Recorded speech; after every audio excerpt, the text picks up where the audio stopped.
Hey there, everybody. It's Ricardo and I with a good friend of ours now, another angry Marine. Actually, to be more specific, USMC, angry veteran. Matt Gordon here with us.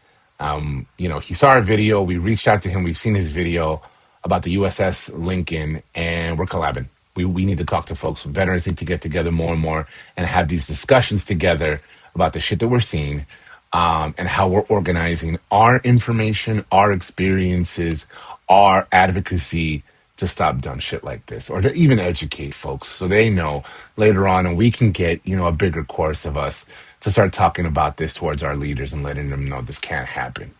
Um, Matt, brother, appreciate you being here. Really excited to get in this conversation. Um, yeah, and Ricardo, I don't know if you got a little tidbit too you want to jump in with before we kick it off with Matt. Yeah, no, I just want to, thank you, Matt, my friend, for always showing up. You do a lot in the veteran spaces, which is extremely important, especially through what we've seen through this administration. I know when I first heard about this, it fucking, it pissed me off. It pissed off a lot of people. It pissed off a lot of veterans. Um, I want to let you kind of take it, but I also want to see if what I've seen a lot online is people talking about how, oh, these people who are complaining are fucking pussies. They knew what they were getting into. This isn't even that long of a deployment. When I did my deployment, blah blah blah blah. Um, which to me is fucking asinine, right? Why are you trying to defend a deployment that is now it's like a record deployment? Nobody has ever been out at sea this long without a port, without being resupplied. That's why morale is so low. But I wanted to see if you could speak on it from your personal perspective because I know you got some thoughts. So please introduce yourself real quick. I know more people know you than know us. um, but introduce yourself real quick and then what you got. Yeah. So my name is Matt. I'm a 9-year infantry Marine veteran, 2 combat Uh, deployments, one to Afghanistan, one to Yep. Iraq. Here's the thing. To what you were talking about, Ricardo, with the idiots that are out here being like, this is what you signed up for. Quit your bitching and complaining. I did worse back in my day. Shut the fuck up, dude. Like, shut up. All right. If we're gonna sit here and compare the suck that you experienced to the suck that we've experienced, everybody's got to suck your experience. There's nobody. You were always somebody else's fucking boot, right? You Yep. are you were Yep. always somebody else's boot. Okay. So what we need to quit doing is, this trauma Olympics of how bad our time in the service was compared to what's going on right now. The shit they're experiencing right now is over the top ridiculous. It's over the top ridiculous because it's unnecessary, right? I can't think of a justified war that the United States has been in since World War II, right? There's always been, this back and forth about, should we have been there? Should we not have been there? We definitely should not be in, the Persian Gulf, blockading the Strait of Hormuz because, because of this administration's, mhm. temper tantrum. You know what I mean? So, Yeah. like that's where we're at. These guys have been out there on the USS Abraham Lincoln, and not just the Lincoln. Like, this is what we need to remember. It's a carrier group, right? Yeah. So you've got the aircraft carrier, which is a floating city in and of itself, but you've got smaller boats that are out there in support of the carrier that have been out there just as long. So you've got Marines and sailors that are on these smaller boats than the Abraham Lincoln that are also sitting in the middle of this ocean wondering when the hell they're going to go home. And those smaller boats are not fun. I was on a smaller boat when I went to Afghanistan in 2004. I was on the USS Whidbey Island. It's a small little LSD craft, friggin' thing. And we're floating across the Atlantic Ocean. It took us 36 days to get across the Atlantic Ocean. I was like, that's enough. I don't need to be on this boat any freaking longer than that. And the second you get across the Atlantic, the first thing you do is pull into port and refit, refurb, and stretch your legs and get accustomed to land again, because it's important to get out of that cabin fever mentality of not being able to go anywhere or see anything and actually experiencing fresh air again. It's a huge boon to those service members that are on those ships to be able to step off of those ships. and put it away for a little while, right? And the fact that they've been out there for 260 plus days without the ability to do that. I said it in the video that I put out. Like, we are literally watching this administration not only test the ability of service members to push themselves to continue to perform at the standard that they need to be safe and effective, but we're also watching this administration push the limits of the human mind to be able to be confined at sea to a boat for over 9 months. And it's ridiculous. And Yeah, it almost and I seems think intentional. It yeah, almost It seems is. intentional because it doesn't seem like there's an aim, a goal, a need, some sort of emergent moment that calls No. for all these folks, and then support them through this. But no, you're 100. yeah. You're 100 on that, Ricardo. And My then bad. Yeah. and then when it's Jump brought up, when it's brought up to Pete Hegseth, when it's brought up to Donald Trump, they either deny it or like Donald Trump was like, "Oh, the deployment hasn't been long enough." If you ask me, like, what the fuck would Mhm. he know? He, Yeah. it's fucking dodged. He drafted Mhm. fucking dodged the draft multiple times because he had an owie in his foot, right? And then for me, one of the big things is this fucking war. Like you said, you can find a lot of reasons not to go to war. This one in particular, we're trying to open a strait that was open before we got involved. We're trying to go find nuclear weapons that don't exist, that everyone has told us don't exist, that our own heard, intelligence said they don't exist. heard that one And before. we made the regime worse. The Yes. person the Ayatollah that we took out was moderate compared to the guy that's there now, which is his son. His son was in the room when we blew up his Yeah. dad, Mhm. his wife, and like two of his kids. Do you really think now he's going to turn around and be like, oh, yeah, let me negotiate with the people who just killed my entire fucking family? Makes Mhm. no fucking sense. Yeah. And Yeah, that's kind of the whole like what you were saying, Oscar. Like, we've heard this song and dance before, yeah, man. right? Oh, they've got WMDs over there. We got to go stop them. It is literally 2003 Iraq talking points refreshed and pushed back out into the public eye once again for everybody to be like, oh, well, we can't let Iran get, nuclear weapons. But what kills me is that Iran didn't have nuclear weapons. Iran wasn't developing nuclear weapons, and we invaded Iran. North Korea has nuclear weapons. North Korea has done terrible shit against the allies of the United States.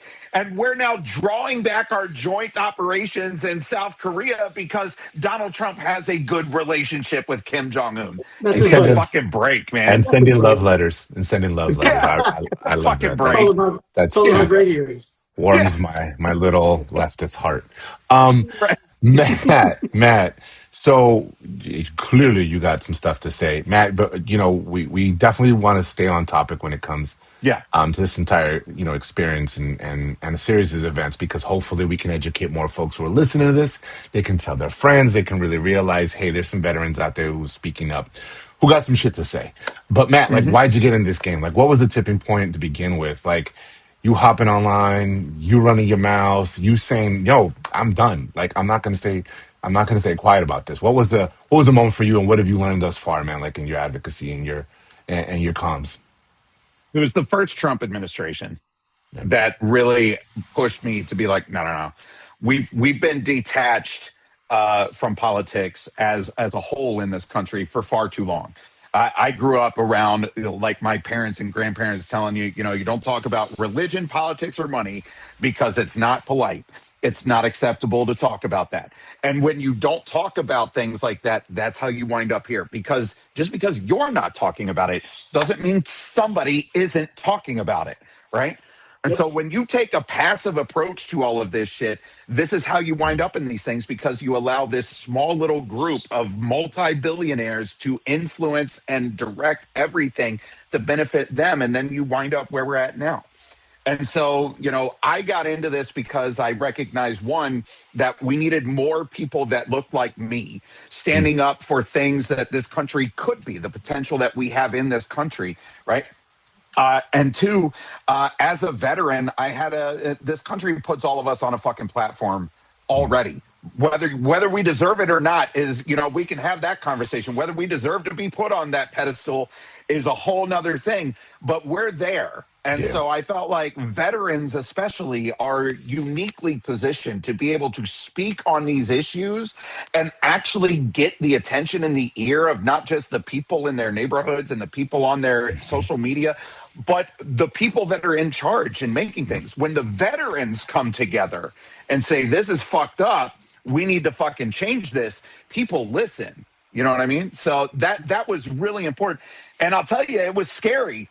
It was scary because I'm sure you guys know, when you're in the military, it's kind of just like not really talked about, but heavily implied that everybody that's there is conservative and right wing and Republican.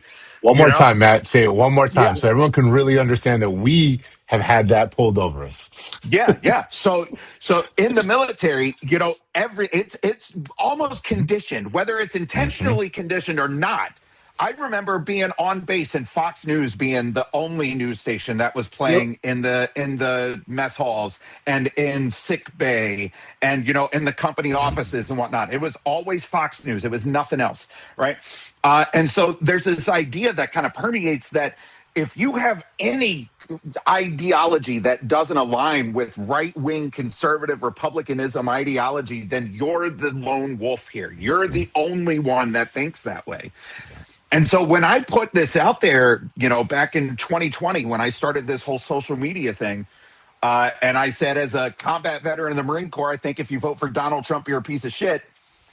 I immediately was like, when I posted that video, I was like, I have just burned every bridge that I had with every veteran that I had been calling family for 20 plus years. Because I'm like, none of them are going to feel the same way that I am. And what I found was the exact opposite. I started getting messages from a bunch of other veterans saying, oh man, I thought I was the only one that felt that way. And so it really just showed me that it highlighted to me that you're not alone. You just don't know your neighbors well enough. You know Yeah. what I mean? You're not by yourself. You just don't know your community well enough. And so that just motivated me to keep pushing and being louder and louder because I want people to recognize that they're not alone, Yeah. especially in the veteran community that are more left-leaning, progressive ideology-minded people. I want you all to know that you're not alone and that you can speak up and we can be just as loud and belligerent as everybody else. Belligerent being the key word. In the captions, when we do this, belligerent's going to be like this, Yeah. bolded. Big, It's big, okay to yes, yeah. be. It's okay to be an asshole from the left now. Like, Listen, I've no, consistently I'm being been an serious. asshole for 6 years now. I've Yeah. consistently been an Right? asshole for Doesn't six matter years. where. Look, I like that's the thing. just everybody. I don't care. You're gonna catch it. I don't care who you are. You're gonna I fucking feel catch like it. I've been an asshole my whole life, but now like I can openly be an asshole on the left and being like, Openly. look, guys, that guy's a piece Listen, of shit. This is why he's a yeah, piece of shit. Blah blah yeah, blah blah. Donald yeah, Trump fucking sucks. I don't know what to tell you. yeah. So, Um, so, I do. so speaking of pieces of shit, that's a Yeah, good segue. That's a good segue to leadership. yeah. Ricardo and I, we're still trying to put this thing together. Like, we know that Hmm. we have some things to say. We know we're both, Latino Marines, folks who've seen some stuff. We politically aligned, and we're just trying to figure out our own way. And so, meeting and talking with someone like you, helps us tremendously. We have so much to learn, and within this space. And again, knowing our community, finding folks out, talking to them, and seeing, hey, how do we collaborate? But so leadership has been a big thing because it kicked off with the whole Cesar Chavez thing. I think for him and I, if we didn't say it in our video when we first started this, what touched us, what really fucked us up was, man, we had an icon in our community when people's past have been coming out left and right, and we still held this one, dude in such high standards and revere, and then that got kneecapped. Now we're not gonna still hold that and say, oh no, but Cesar Chavez says no. We figured out, hey man, how do you feel, Ricardo, off of this? We unpacked that a little bit about machismo and leadership from the small household level and how that projects itself outward. And that's a lot of context, Matt. Sorry, I'll speak that way. But like leadership No, no. wise, leadership for him and I are a big thing. We're not Yeah. perfect and we're still developing, our own leadership qualities. But bringing you on and watching the situation unfold, like what's your takeaway good, bad, anything on the leadership part of what we're seeing here, because these are decisions people are making, right? Yeah. As a leader, someone is making this decision. Yeah. I know that's a big blanket question, Matt, but give us your thing on leadership and what you're seeing in the situation. Yeah. So, especially if you've been in the military, you guys know that, like, there's the saying is always that your best command is always the one that just left, right? That your best command is always the one that just fucking left, right? It's all downhill from fucking there, right? I don't know how any fucking command can be worse from the top down than what we're seeing right now. You've got the commander in chief telling the families of service members aboard the USS Abraham Lincoln that they're lying, right? Mm, That it's not actually as bad as what they're being told, mm, right? Gaslighting service members. You've got the Secretary of Defense sitting here saying that, and I will never call him the Secretary of War ever. He is the Secretary of Defense until the end of the fucking world, okay? Which, if this administration keeps going, could be any hold on, fucking hold minute on, now. hold on. Yeah. Let's not jinx it. Let's not jinx it. Yeah, but the Secretary of Defense you got out here, saying like, we need our men to be manly again, and we need to start testing testosterone and pumping them Once you full give of the drugs to get testosterone. them fucking pumping iron and whatnot. And he looks like a cheese ball himself. The man looks like a limp fucking soggy cheese stick. He's gross. He's just a terrible human being, and he's not a fucking leader. I have served with lance corporals that have more leadership qualities and better understanding of what it means to be a leader than Pete Hegseth. Okay. I refuse to back down on that. Pete Hegseth, I sat down and talked with retired General Randy Manner, who was in charge of all U.S. forces in the West Asian theater during the height of the global war on terror. He said it, and then I repeated it. Pete Hegseth is the largest. He is the largest threat to the United States of America that we have ever seen in this country. He is the biggest threat to the safety of our nation that we have ever had. Pete Hegseth, not Iran, not North Korea, not anybody else. Pete fucking Hegseth. And so when I say that, like, your best command is the one that just left, nobody will be saying that about this command. Not a single. As soon as Pete Hegseth and this command are gone, and we actually get competent leadership back into the Pentagon that are able to actually listen to their leaders, not stock it full of generals that are just going to rubber stamp anything that comes across their desk, and actually put forth critical thinking and tactical understanding of what it means to be forward deployed. Forward deployed. Yep. That's going to be a great freaking day for the people of the United States military, because they're actually going to be like, okay, that was a terrible fucking experiment. Let's not ever do that again. Yeah, because the military doesn't give a fuck. The military doesn't give a fuck. Like and that's one of the big things that I talk to people about is, like, for example, fucking climate change. The military doesn't give a shit what your fucking politics are on climate change. The military recognized a long time ago that climate change is affecting, like, our Navy bases. It's affecting conflicts abroad, because when people are fucking starving, it causes conflicts, and then we have to fucking end up getting involved. And that was something that was not something that was fucking that they would fight about. Like in the military, it was just like, hey, this is our position on climate change. And now you have fucking Pete can't do a fucking pull up Hegseth that's like, oh, climate change is a real thing. And then he started getting rid of all the leadership of color, of all the black generals, of all the female generals, of anybody who would challenge him. And that is why we're seeing such a. Oh, lost you.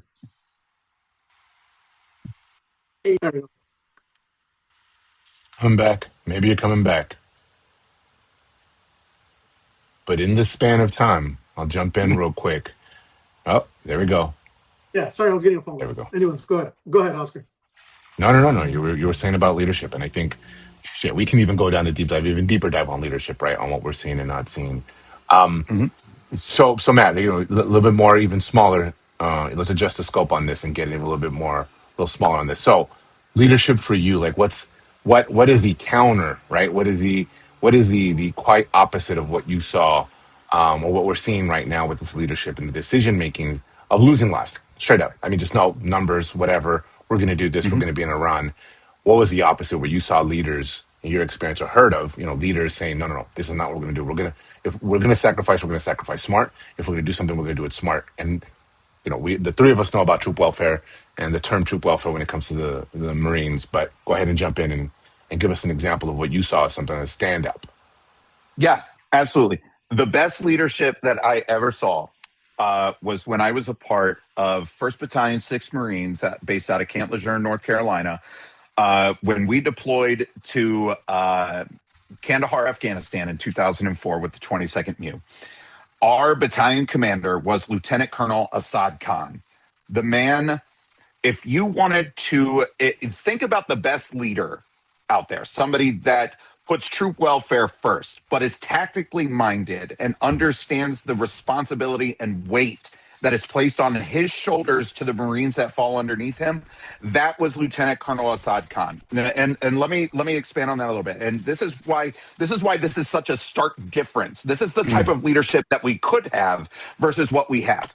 When we got back from Afghanistan, Lieutenant Colonel Assad Khan had successfully led a battalion landing team of over 4,000 Marines into Afghanistan, and we only lost one Marine. We lost one Marine in the 7 months that we were in active combat operations in Afghanistan. And when we were offloading, and turning weapons in and trucks in at the motor pool and whatnot, Lieutenant Colonel Assad Khan was talking with the families, and he came up and was talking with my dad, who is also a retired first sergeant, and Lieutenant Colonel Khan just looked defeated, just completely defeated. And my dad was like, hey, sir, congratulations on a successful deployment, getting everybody home.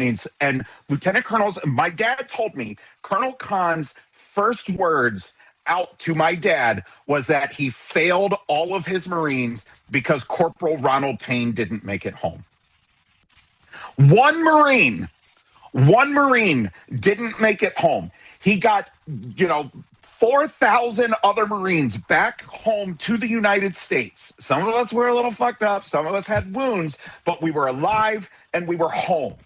But because he couldn't bring all of us back, he felt like he was a failure as a leader, that he had failed his Marines because he couldn't bring Corporal Ronald Payne home. And that is to me, that has always stuck with me as the way that you want your leadership to be.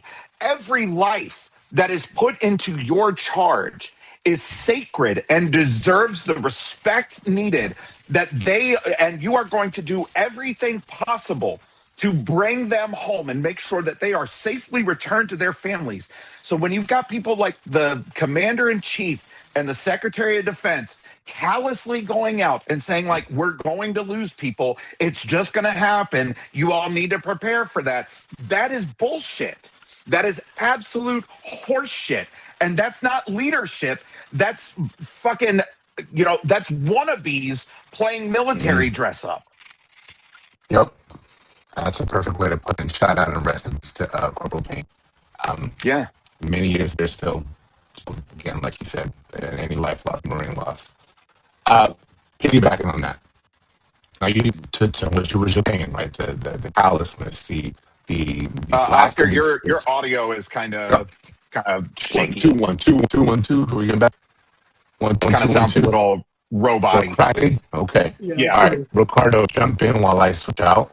I was gonna ask, we can edit. I was gonna ask. Now I was gonna start getting towards the mental health part, but let me switch audio. And Ricardo, if you want to go with something. Yeah, I got you. Yeah, bro. So one of the things that is really concerning here is the mental health part about this, right? And like I told you, for me, as somebody who always, like, the main thing that we do at Vets Forward is we advocate for our veterans. We have seen with this administration, it's been one of the worst administrations ever for veterans. We've seen the Doge cuts, even though they said they weren't going after, the VA, they cut thousands of jobs from the VA. They were saying that they were going to be, the jobs that would get cut would be like administrative. I personally talked to some nurses and doctors who got that email from Doge that said that because they were in their first year, right? That they were being let go, and then when they went to talk to the supervisors, that was the first time the supervisors had heard, but they were fucking already been fired from Dodge. On top of that, the big beautiful bill cuts fucking 34,000 jobs from the VA. That when we went to DC and talked about it, they told us that that was a win because it was supposed to be 84,000 jobs. Like they were like, "Oh, you should be happy. We only cut 34,000. It was going to be over 80,000." And it's like, "No, that's 34,000 fucking L's that we just took." Right? And on top of that, they tried to pass that AI that was going to go through everybody's paperwork and flag you. I think that's actually still going on. It's going to flag your paperwork if you have disability going back to 2010. And if it thinks that you committed fraud, it's going to fucking flag you. You're going to have to come back and defend your fucking disability again. And then on top of that, the other thing that they were trying to do, or they're trying to do right now with the STAR Act, is they're trying to get rid of disability for people who have apnea, sleep apnea, and people who have tinnitus, which is ringing in the ears. These are the two biggest things that veterans develop when coming out. These are the two biggest things that are paid out as far as disability goes. So we have seen time and time again that this administration has been bad. At the least, they've been not good. At the worst, they've been fucking horrible for veterans and veteran healthcare. You have all these veterans who are coming out of this unnecessary war that we were just in. I do want to point out, like you said, you had this leader who felt like a failure because one Marine didn't come back. And what we have seen from this administration is first 13 military members were killed. And they were kind of writing it off as no big, oh, it's only 13, no big deal. Then 4 more were killed. And they took them off because they didn't want more people. Hey, only 13 people were killed during this conflict, even though Trump calls it a war. Only 13 people were killed during this conflict with Iran. So when 4 more were killed, they were like, oh, this doesn't count. This doesn't count because it's over. Like, then why are we still there if it's over? Then why isn't the Strait of Hormuz open? Why haven't we worked out a deal with fucking Iran? Obviously, it's not over, but they're more worried about each and every person who could make them look bad. It makes them look worse to have 17 dead military members than 13 is acceptable, apparently, to them. So from that point of view, from the point of view of like the mental aspect of it, like where are you on, have you seen, or how are you physically? I came back from the military and I was fucked up and I didn't deploy. Like it took me a while to fucking deprogram myself from being in the military. And it cost me, like I had anxiety, I had like a little bit of, they called it PTSD in the VA, but it's just basically like you readjusting, right, to like civilian life. We can't act the way we acted in the Marine Corps in the real world, and I learned that very quickly. But like all this is going to be connected. All these people who have been on these ships for, like you said, 260 plus days now, all of 2026. They're eventually going to leave the military, and they're going to have to talk to somebody. All these cuts, all these things that we've been doing to the VA, trying to privatize it, are going to come back to bite us in the ass for some of these people. So I just wanted to get your thoughts on that. I say it all the time. They don't care how many veterans take their lives once they're out of the military, because it's cheaper to bury a veteran than to care for one. So why would they cut all of these support roles from the VA? Because caring for the people that they send to war is expensive, and they don't see the care after you get out as a cost of the war that they put you through. And that's the problem. That's a separate expenditure, right? That's you're not in the military anymore. That's not part of the cost of war. Like, yeah, your body's broken, your mind is broken, you're emotionally broken, you're physically broken. And we made you a promise when you enlisted that if that happened, we would take care of you. But the reality is, when you get out, when you go to try to get that care, there's so many hoops that you got to jump through. There's so much red tape that you got to work your way through before you can even walk into a doctor's office at the VA. We make it so, exceptionally difficult and prohibitively hard for people to access the care that they were promised, that people just don't. And we wonder why we have an epidemic of veteran suicide in this country. We wonder why more veterans, more service members are dead on American soil than in the 20 plus years that we had in Iraq and Afghanistan. We wonder why. What can we do different? Why is this happening? It's because we continue. We're not stupid. Veterans aren't dumb. We're not blind to the realities of what you all are doing to us, which is making promises so that we can go and fight the wars that you don't have the nuts to go and fight yourself, but know that we'll do it to escape poverty and hopefully push us into a better fucking future than what we had. And then when we come back broken, you write us off and push us out and say good fucking luck with no support there. And then you get upset when we start calling you out for cutting the little bit of support that we have to begin with. So what do I think about all this? What do I think about these Doge cuts and the way that this administration is going? I think this administration hopes more veterans kill themselves so that they don't have to care for us at the VA. That's what I think.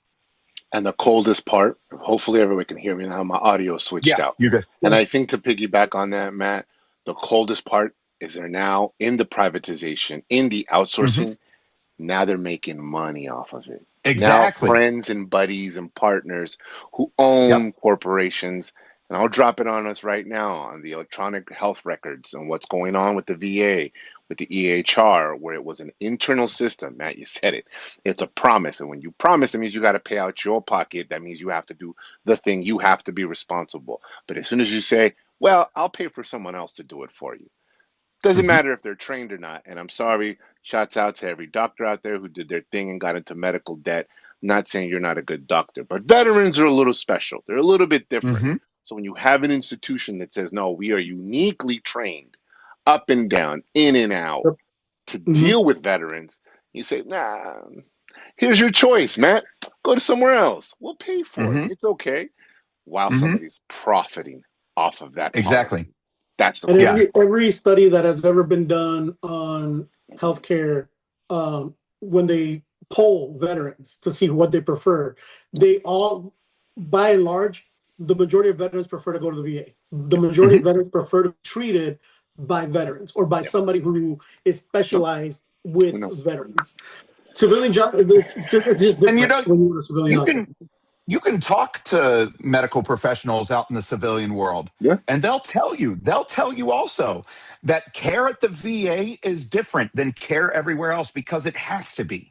It has to be different. The things that veterans struggle with, the trauma that veterans go through are unique to veterans, right? It's unique to people that served, right? The experiences that we might experience, right? Veterans aren't the only people getting shot at, right? Veterans aren't the only people getting blown up or seeing bad things happen. Like, that's not what I'm talking about. But the mindset of what put us into that situation is completely different and unique to veterans, right?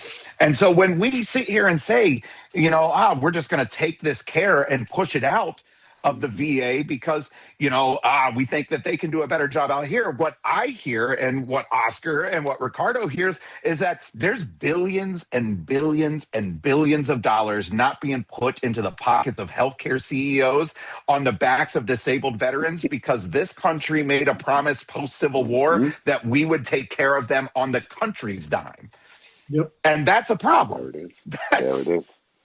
Yeah. Hey, Matt, perfect. And let's segue this part into kind of, back into the USS Lincoln services, et cetera, mental health. Brother, this is a story. Why? Because we unfortunately saw some sailors try to jump. They had a mental health crisis, a mental health breakdown. Yeah. And, to the person not attached to situations like this, even have a degree of separation to the military or whatsoever. Part of our job, part as veterans, especially once we're speaking up, is to actually share their stories, to talk about it, to make it real, to give you a story of an individual, to make it real. That why would that person do that? To what point happened? What was the mindset? We're not obviously going to get exactly that answer from those folks, or maybe not yet. You never know. Maybe in time we will. But Matt, can you give us an experience, either like I said, firsthand, at some point in your military experience, even after, where you saw that mental break and how and the things that led up to it, and why, either it could have been avoided or not avoided, or it just was, you saw the breaking point, you saw what happened. Yeah, me. I'm the example. So, like I said at the top, I did a deployment to Afghanistan in 2004. I did a deployment to Iraq in 2006. And, you know, like the crew, the sailors and the Marines that are on the Lincoln and a part of that carrier group now, I was a part of the 22nd MEU, which had an aircraft carrier and a bunch of other support vessels and whatnot floating across, taking us to Afghanistan in 2004. And, being locked up in a ship, right?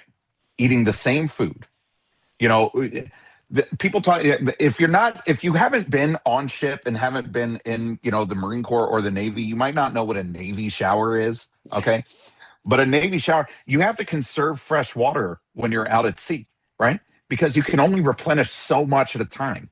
So when you're taking a shower, you turn the water on, get wet, turn it off, right? And is it going to be cold? Is it going to be scalding freaking hot? Doesn't matter. Take your damn shower, right? But doing that over and over and over for months on end.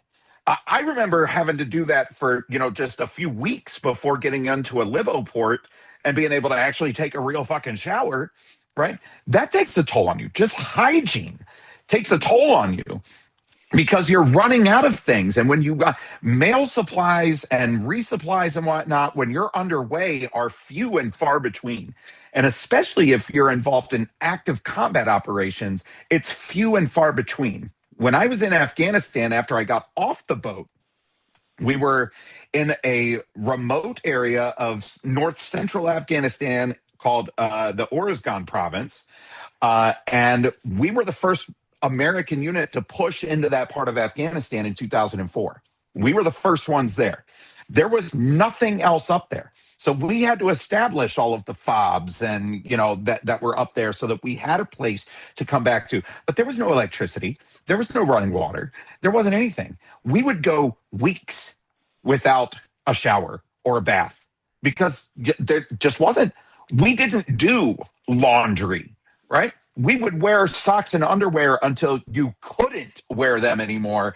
And then you burned them and just pulled a new one out of your molly pack, right? Like it was grueling, right? Grueling.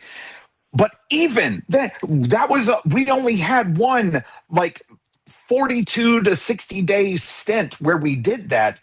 And then they flew us back to Kandahar where we could be on the Kandahar airfield base and disconnect from everything for a little while. We had 2 weeks where we could just sit there and sleep and actually take a shower and eat decent food and get some coffee because we recognize that it is important to disconnect and regroup. We talk about, World War II and all that stuff. Guys that were on the front lines in Europe were taken off the front lines at times and sent to the rear for R&R in London and in Paris so that they could disconnect from the horrors of the war and the constant mindset that you have to be in when you're in combat operations to just be a human fucking being. And when you deny people that, honestly, I'm surprised we haven't seen more people try to go overboard from this carrier strike group. 260 plus days without a legit port of call is inhumane. And anybody, I don't care if it's from the top down, the commander in chief, down to the XO of the ships or the strike group or whatever, like, I don't care who you are. If you had any say in not sending these sailors and Marines to a fucking port of call so that they could get off the fucking ship and regain just a sliver of their sanity, then you need to be held accountable. You need to be held accountable. I don't care what that accountability looks like, but you need to be held accountable because you have single-handedly contributed to the trauma that these people are going to be dealing with for the rest of their fucking lives, knowing that this administration is cutting the care that's waiting for them when they come home. Speak on it, Matt. That's amazing. Yeah. I mean, that's a great perspective. Thank you for that. That adds a lot of value. All that, everything you said, and then imagine putting it in a small metal box out in the middle. Literally. in the middle of the fucking ocean. Doing this. Doing this the entire time. It's a lot, man. Like being on ship is no joke. I was only on ship for like maybe 2 months at most. And it was not fun, right? There were times where it's like, okay, this is kind of cool. But the majority of the time, it is not glamorous. And it's not fun. So man. I feel for those sailors and Marines that have been out there. And honestly, the carrier strike group that's allegedly coming in to replace them, I feel for them too, because I very much can see them being the next ones to break the longest at sea deployment. The Lincoln just did it. This next strike group, I'd be surprised if they don't break that record. Yeah. Or even, I mean, with the bad decision we've seen thus far, what's next? If it's not even just sitting there for that long, and obviously they're not sitting there, they're obviously in active combat, and everyone on that ship is on pins and fucking needles. That's the other thing that we didn't even talk about. I mean, let alone living on there, you are actively aware of the job you're doing because there is live fire going out. Right. Yeah. And when you're talking about carriers and whatnot, you got guys that are up on the flight decks. They need to be in the top, like in peak rested and mental acuity, because one small mistake and somebody's dying on that flight deck. And the people that have worked on a flight deck will tell you that is a stressful fucking job. And if you've been doing that for 260 straight fucking days, God love you, man, because that would take a toll on the strongest fucking person alive. Yeah. Matt, I appreciate that. Ricardo, you got anything for Matt? No, man, I appreciate you, brother. Like the whole holding people accountable. I want to keep reminding people we bombed a school full of little girls and nobody's been held accountable. So we're not going to hold them accountable for that. I don't see anybody being held accountable for this, at least not during this administration. So the whole accountability leadership from the top down, like you said, everything is just fucking shit right now. And it's sad. It's sad to see the military that I joined, that we were like, hey, this is not just the biggest, not just the most well-funded, but when we were there, it was also considered like the most professional fucking service in the world. And you could take that to the fucking bank. You could pull up anywhere in the world and people were like, oh, like you guys are fucking, you guys are fucking sharp. Everything that happens from the top down. And because it was so apolitical. And I think that's the problem. It has become a fucking political toy box for these fucking administration.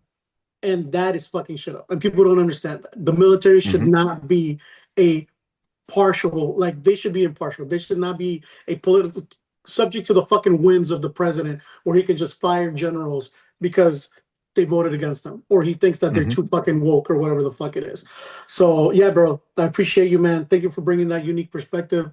Always good chopping it up with you. Love the fact that we got 3 Marines on here fucking taking it in. 3 crayon eaters. My favorite is purple, but whatever.